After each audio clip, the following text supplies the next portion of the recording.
Thanks for waking up with us here on Spectrum News 1 on this Sunday morning, December 1st, the final month of 2024. We're going to start off with a look at some of the extremes that we've seen in December, officially at Bowling Green. 1982 got as hot as 78 degrees, but in 1989, look, the mercury plunged to 14 below zero. Over 13 inches of rainfall in 1978 and over a foot of snow in 1935. If you're a snow lover, you're hoping history repeats itself.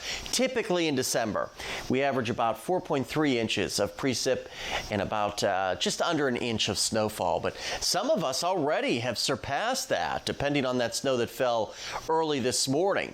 Now, you look at the outlook for December from the Climate Prediction Center. You see the bluer shading here. That's confidence in below average temperatures. For us in the tri-state, we're just outside that shading, which means temperatures across December most likely will be around where they should be for this time of the year. Normal values. Same goes for precipitation. We don't see any brown or green shading, meaning above or below average precipitation. So it equates to an average month. We'll see how that shapes out by the end of December.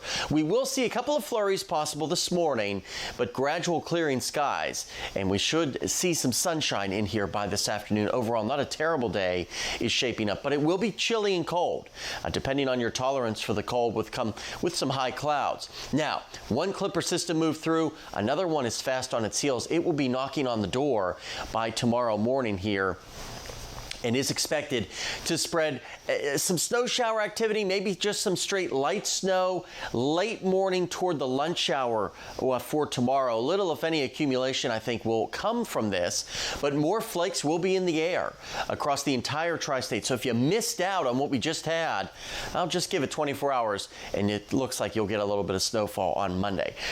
Shy of 40 degrees today is about all we'll muster in Bowling Green. A few spots back toward the west and west of Kentucky Lake may hit 40 degrees. But then tonight, very chilly, lower 20s across the tri-state. And you look at the remainder of the extended forecast. Yeah, we'll see that light snow on Monday, and then the rest of the week looks quiet. But another front comes through Thursday. Temperatures start to fall, and our next chance for precipitation may get in here by next weekend.